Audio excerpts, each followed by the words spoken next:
আচ্ছা, কেউ যদি বলে পৃথিবীতে আপনার সবথেকে পছন্দের কাজ কোনটা? আপনি কি বলবেন আমি জানি না। তবে আমার জন্য হলো বেড়াতে যাওয়া। আমার একার জন্য নয়। আমার মা, বাবা, বোন, আমি। আমাদের ৪ জনের সবথেকে প্রিয় কাজ বেড়াতে যাওয়া। গত ২ বছর বিভিন্ন কারণে বিভিন্ন অসুবিধায় কোথাও যাওয়া হয়নি। তাই দিন ১৫ আগে প্ল্যান করে ফেললাম বেড়াতে যাওয়ার। আর যেমন ভাবনা তেমনি কাজ। এদিকে দেখুন পুজোর বাস পড়ে গেছে। কলকাতার আকাশ ভেঙে বৃষ্টি। এই সব কিছু মাথায় নিয়েই আমরা বেরিয়ে পড়লাম এয়ারপোর্টের উদ্দেশ্যে। এখন বাজে সন্ধে 8:45। কিন্তু বেরোনোর কিছুক্ষণ পর আমার বাবার মনে পড়ল বাবা ফোন আর চার্জার দুটোই বাড়িতে ফেলে গেছেন। আবার ফেরত এলাম এবং এই জ্যামের বহর দেখে এইবার আর উল্টোডাঙার পথই মারালাম না, সোজা বাইপাস দিয়ে বেরিয়ে গেলাম। নিশ্চয়ই জানতে ইচ্ছে করছে আমরা কোথায় যাচ্ছি। দাঁড়ান দাঁড়ান, নিশ্চয়ই বলবো। শুধু সেটাই নয়, পুরো প্ল্যানটাই আপনাদের সাথে শেয়ার করার ইচ্ছে রইল। জানি না কেন আমার একার সাথেই এরকম হয়, নাকি আপনাদের অনেকের সাথেই হয়। বেড়াতে যাওয়ার কথা ভাবলে হয় সাংঘাতিক উত্তেজনা। তারপর যে যাওয়ার দিনটা আসে, বাড়ির জন্য, কলকাতা শহরের জন্য মনটা ভারী কেমন করতে থাকে। আর আজ দেখুন আকাশ ভেঙে বৃষ্টি পড়ছে। সবাই বলছে তোরা যাবি কি করে, কি নিম্নচাপ। কিন্তু সব বাধা বিপত্তিকে অগ্রাহ্য করে মনে এক রাশ আশা, অনেকটা উত্তেজনা আর খানিকটা ভয় নিয়ে আমরা রওনা হলাম ইন্দোনেশিয়ার উদ্দেশ্যে। আমাদের আজকের প্রথম ফ্লাইটটা হচ্ছে রাত্রির 12:45, যেটা কলকাতা থেকে ছেড়ে যাবে কুয়ালালামপুরে। অ্যাকচুয়ালি আমরা সারা জীবনই বড্ড লাস্ট মিনিট প্ল্যানিং করি। এক্ষেত্রেও তাই হলো। একদম লাস্ট মিনিট প্ল্যান করলাম এবং করতে করতে টিকিটের দাম আকাশ ছুঁই ছুঁই ছিল। এমনিও কলকাতা থেকে ইন্দোনেশিয়া যাওয়ার দুটোই ফ্লাইট অপারেট করে এয়ার এশিয়া আর সিঙ্গাপুর এয়ারলাইন্স। তো সিঙ্গাপুর এয়ারলাইন্সে আমাদের একজনের যা ভাড়া পড়ছিল, এয়ার এশিয়ায় আর 10,000 টাকা দিলে 4 জনের হয়ে যাচ্ছিল। That is why we opted for air Asia. এবার এই বছর বেড়াতে যাওয়ায় আমরা নিজেদেরকে একটা চ্যালেঞ্জ দিলাম যে আমরা 7 কেজি করে যে হ্যান্ডব্যাগের অ্যালাউন্স আছে তার মধ্যেই নিজেদের প্যাকিং করে যাব। অ্যান্ড কারণ এর আগেও আমি খুব ল্যাভিশলি ট্রাভেল করে দেখেছি, we are not very heavy traveller, আমরা লাইট ট্রাভেলই করে থাকি। তো এই চ্যালেঞ্জটা নিয়ে ভাবলাম দেখি না পারি কিনা, আর এতে করে আপনাদের সাথেও শেয়ার করতে পারবো ঠিক কতটা টাইট বাজেটে কতটা ভালোভাবে ইন্দোনেশিয়া ঘোরা যায়। ও আচ্ছা, আমাদের রুটটাই তো আপনাদের বলা হয়নি। আমাদের রুট হলো আমরা কলকাতা থেকে ফার্স্ট যাবো জাকার্তা। জাকার্তাতে 1 রাত থাকবো, না হলে the journey will be very tedious. বাবা মাও যেহেতু যাচ্ছেন, এটা আমাদের ফ্যামিলি ট্রিপ। পরের দিন আমরা চলে যাব জাকার্তা, সেখানে 2 রাত থেকে তারপরের দিন আমরা জার্নি করব বালির উদ্দেশ্যে। Next 5 days will be in বালি। তো কথায় কথায় চলে এসেছি নেতাজি সুভাষচন্দ্র আন্তর্জাতিক বিমানবন্দরে। এখানে এলেই আবার মনটা ভালো হয়ে যায়, যে মন খারাপটা ছিল এক চুটকিতে উড়ে গেল। ইন্টারন্যাশনাল ট্রাভেলের জন্য কিন্তু ডিজি যাত্রী নামাতে হচ্ছে না, কোনো রকম কিউআর কোড স্ক্যান করতে হচ্ছে না। আমাদের পরিচিত এক দাদা ট্যাক্সি করে এসেছিলাম, উনি খুব যত্ন করে বৃষ্টির মধ্যে আমাদের ধার ঘেঁষে নামিয়ে দিয়ে গেলেন। আমরাও ঝটাপট একটা ট্রলি এনে তাতে মাল তুলে দাঁড়িয়ে পড়লাম লাইনে। বুধবার দিন রাত্রিবেলা হওয়ায় এই ইন্টারন্যাশনালের এখানে খুব একটা বেশি ভিড় ছিল না। ম্যাক্সিমাম লোকই বোধহয় যাতায়াতটা উইকেন্ডে করতেই ভালোবাসেন। যেহেতু আমার ওরকম কোনো কনসার্ন নেই, বা রাদার আমাদের 4 জনের কারোরই নেই, তাই আমরা সবসময় মিডউইক ট্রাভেল করি, একটু ফাঁকা পাওয়া যায় আর ভাড়াটাও মিডউইকে কম হয়। এবার আমরা দেরি হয়ে যাবে ভয়ে অতি তাড়াতাড়ি পৌঁছে গেছিলাম। কাউন্টার খুলবে 9:30, আমরা পৌঁছে গেছি 9:10-এ।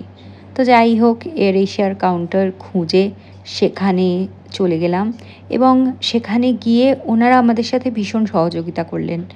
ওনারা বললেন আপনারা একটু বসুন, আমরা ডেকে নেব, এবং 7 কেজি হ্যান্ডব্যাগগুলো ওনারা বললেন যে আমরা সব মেপে টেপে দিয়ে দেবো। And they were very very sweet. Finally যখন আমরা চেক ইন করতে গেলাম, তখন ওনারা একটা ব্যাগ আমাদের free of cost complimentary check in করে দিলেন। We were so happy. ওনারা বললেন যে ফ্লাইট ফুল আছে, তাই আপনাদের একটা ব্যাগ আমরা কমপ্লিমেন্টারি চেক ইন করে দিচ্ছি, সোজা জাকার্তায় গিয়ে পাবেন। তো আমরা চটাপট সেই ব্যাগের মধ্যে সব কিছু ভরে ফেললাম। ও হ্যাঁ, আসল কথাটাই আপনাদের বলা হয়নি। আমাদের অ্যালাউন্স ছিল 4 জনের 28 কেজি, আর আমাদের 4 জনের টোটাল ওয়েট হয়েছিল 26 কেজি।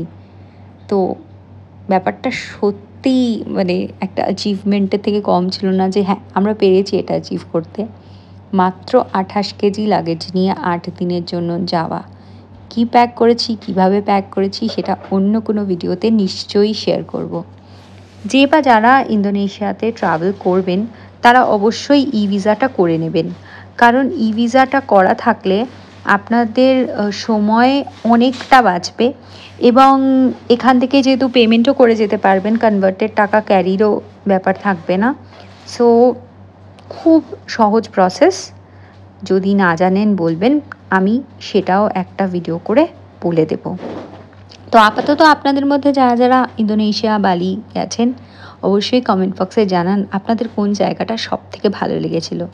আজকে আমি এই ভিডিওটা এডিট করছি জাকার্তার হোটেল রুমে বসে।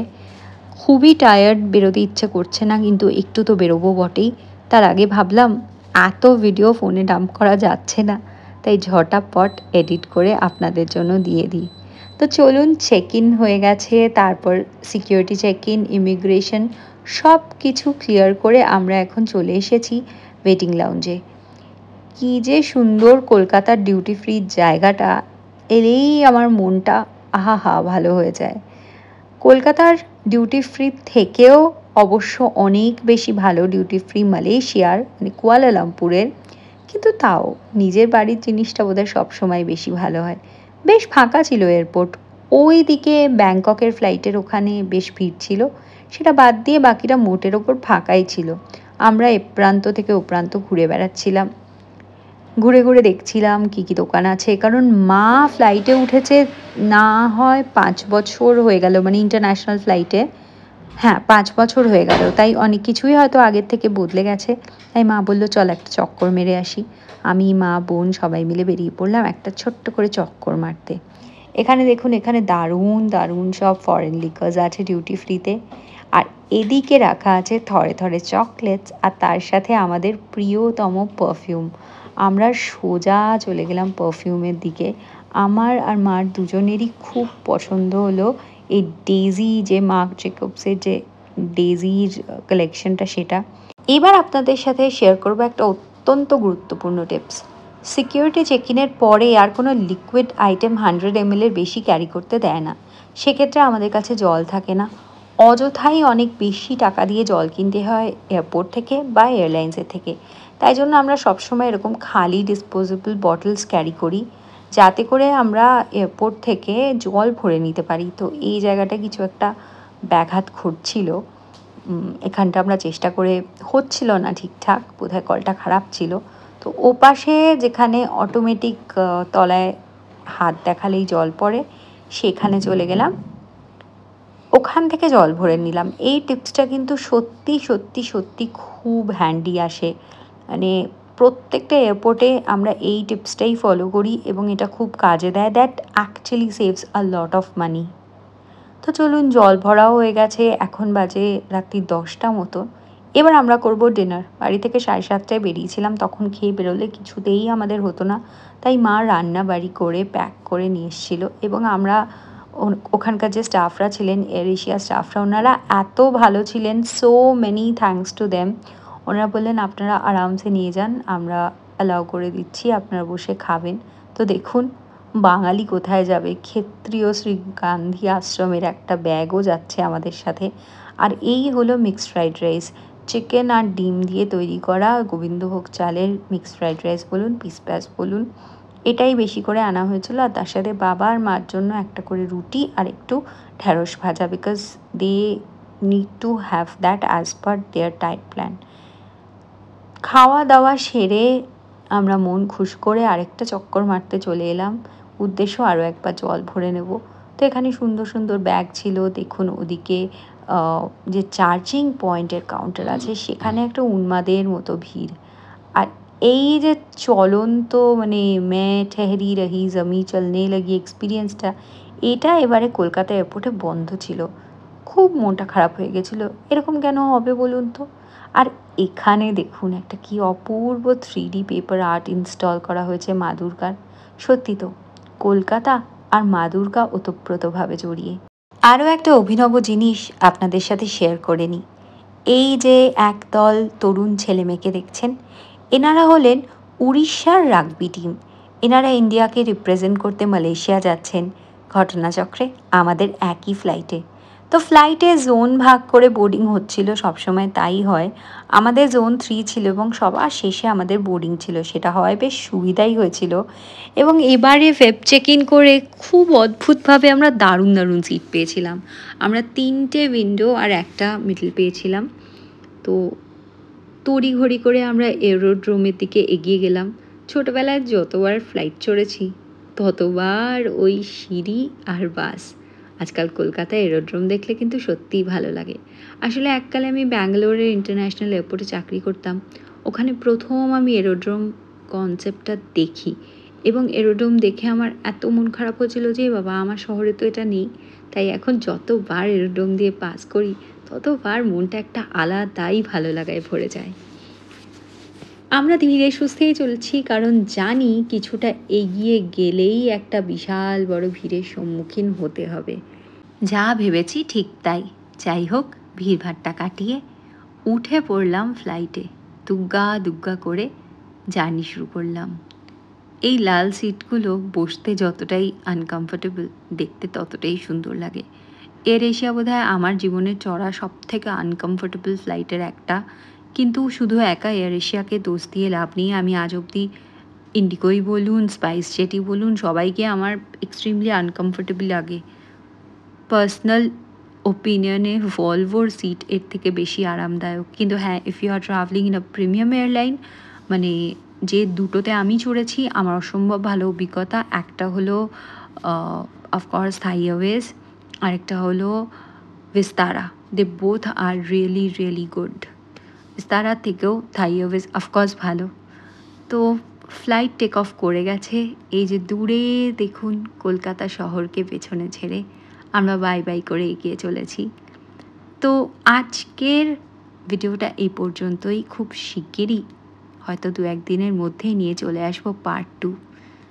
যেরকম একটু আগে বললাম, জাকার্তার হোটেলে বসে বসে ভয়ানক টায়ার্ড, কিন্তু ঘুমোবো না বলে ভাবলাম না, একটা ভিডিও এডিট করে ফেলি।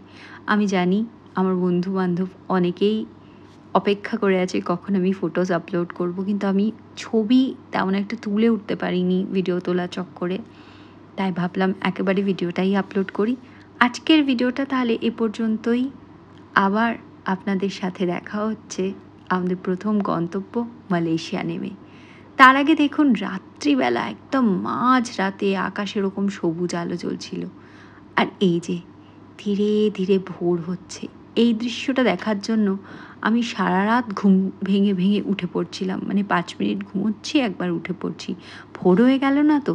ফ্লাইট থেকে এই ভোর হওয়া দেখতে যে আমার ভারী ভারী ভাল লাগে। আপনাদের আর কার কার ভালো লাগে ঝটপট বলে ফেলুন দেখি কমেন্ট বক্সে। চলুন তাহলে আজকের ভিডিওটা এ পর্যন্তই। খুব শিগগিরই দেখা হচ্ছে আমার ইন্দোনেশিয়া ভ্রমণের পর্ব 2 নিয়ে। আপনাদের জানাবো ইমিগ্রেশন ক্লিয়ার করতে কী কী লাগবে, কিভাবে কাস্টমস ক্লিয়ারেন্স করতে হয়, আর কী কী ফর্ম্যালিটি আছে ইন্দোনেশিয়ায় প্রবেশ করার। প্রতিবারের মতো এবারও বলছি, ভিডিওটা ভালো লাগলে একটু লাইক করুন, একটু কমেন্ট করুন, ফেসবুক থেকে ফলো আর ইউটিউব থেকে সাবস্ক্রাইব করুন। Once again thank you.